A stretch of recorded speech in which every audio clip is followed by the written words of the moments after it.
1948 ஆண்டு இலங்கை சுதந்திரமடைந்ததாக கூறப்படும் நாளானது தமிழ் மக்களை பொறுத்தவரை நேசிக்கக்கூடியதாகவோ கொண்டாடக்கூடியதாகவோ இல்லை. தமிழர்களுக்கு விடிவு என்பது இல்லாத ஒன்றாகவே நோக்கப்படுகின்றது.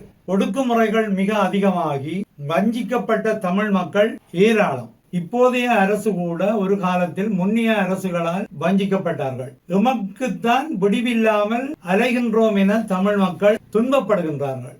தமிழர் தாயகத்தில் தொடர்ச்சியான நில ஆக்கிரமிப்பு, பௌத்த மயமாக்கல்கள், சிங்கள மக்களின் குடியேற்றங்கள், அதாவது எமது இடங்களில் எம்மை சிறுபான்மையாக்கும் முயற்சிகள், வலிந்து காணாமலாக்கப்பட்டவர்களுக்கு இன்று வரை நீதி கிடைக்காமை, சிறையில் வாடுகின்ற தமிழ் அரசியல் கைதிகளுக்கு இன்று வரை நீதி கிடைக்காமை, தமிழர்கள் தமக்கான அரசியல் தீர்வாக சமஷ்டியை கோருகின்ற போதும் இதுவரை ஆட்சியாளர்களின் மனதில் இசைவான எண்ணப்பாடுகள் இல்லாத நிலைமை, முள்ளிவாய்க்கால் தமிழ் இனப்படுகொலைக்கான நீதி கிடைக்காமை, பொறுப்பு குரல் இன்று வரை இல்லாத நிலைமை. இந்த நிலையில் நாம் எப்படி இலங்கை சுதந்திர தினத்தை கொண்டாடுவது என்ற எண்ணத்தில் தான் தமிழ் மக்கள் இருக்கின்றார்கள். வடக்கு கிழக்கில் உள்ள அரசு அலுவலகங்களில் கொண்டாடுகின்றார்கள் என்றால் உண்மையான மன சந்தோஷத்துடன் கொண்டாடவில்லை, சம்பிரதாயத்துக்காகத்தான் கொண்டாடுகின்றார்கள். எங்களுடைய இளைஞர்களே எங்களுடைய எதிர்காலம்.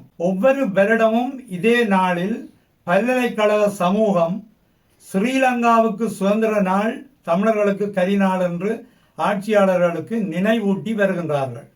அந்த வகையில் யாழ் பல்கலைக்கழக இளைஞர்கள் அழைப்பு விடுத்துள்ள நாளைய 2026/2/4 எங்களுடைய வேதனையையும் வெளிப்படுத்துகின்ற கவன ஈர்ப்புக்கு அணிதிரளுமாறு எனது அன்பான சமூகத்தை கேட்டுக்கொள்கின்றேன்.